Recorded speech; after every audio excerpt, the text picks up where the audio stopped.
Et là, j'ai plongé, en fait, je suis mort. C'est difficile à dire autrement que ça, parce que Loïc qui parle là aujourd'hui n'existait plus.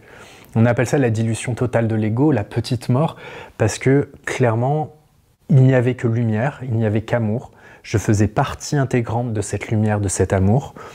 Et je suis revenu de ça dans un sanglot énorme, qui a d'ailleurs épeuré un peu le chaman, qui s'est demandé qu'est-ce que j'avais vécu. Quand je lui ai juste dit, je ne savais pas que ça existait, elle a souri jusque-là et elle m'a dit, tu as touché du doigt la chose. Ou en tout cas, tu as été au bout de l'expérience. Et ça a été transformateur pour moi parce que je suis revenu de là déjà avec des sensations, des capacités différentes. Et en plus de ça, c'est comme si j'avais touché du doigt cette chose inconcrète, impalpable. Tu sais, quand on parle de vide, on parle de lumière, on parle de cette chose, mais ça reste un concept. Et j'ai l'impression, en fait, au moment de cette expérience-là, d'être revenu avec profondément l'expérience de ça. Et le livre en a été aussi complètement inspiré, parce que ça a répondu à tant de questions. Ok, donc il y a un moment où, et c'est une très belle introduction aux questions de « mais alors qu'est-ce que c'est ?»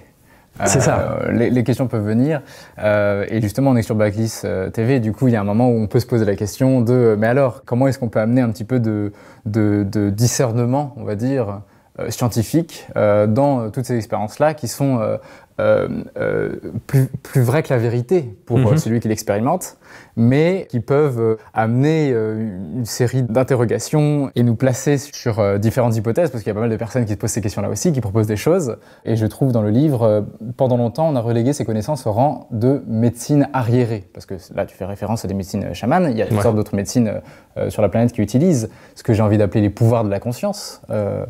Référence d'ailleurs à un livre de Mario de Beauregard qui a écrit qui fait partie des sources dans le bouquin. Notamment, exactement. Et on va revenir aux diversités des sources. Plus loin, tu ajoutes, aujourd'hui, les théories quantiques nous permettent d'y voir plus clair et de comprendre certaines de ces approches. Elles nous permettent donc de poser certaines hypothèses et de faire des liens.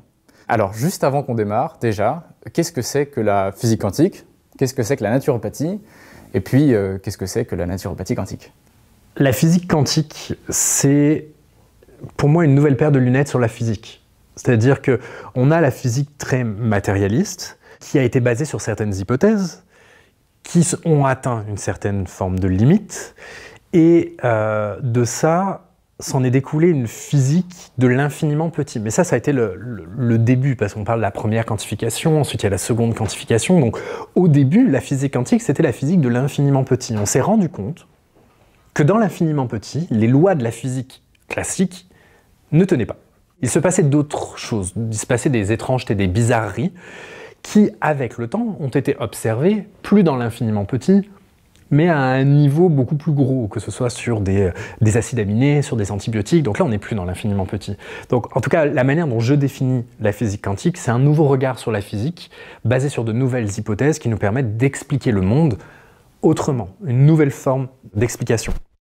La naturopathie, de son côté, c'est une approche ancestrale dont l'objectif, en gros, est de rééquilibrer l'organisme avec des outils naturels, de permettre au corps de retrouver son équilibre, de se soigner par lui-même en utilisant des plantes, des minéraux, en utilisant tout un tas de compléments alimentaires. La naturopathie va englober tout un tas d'approches.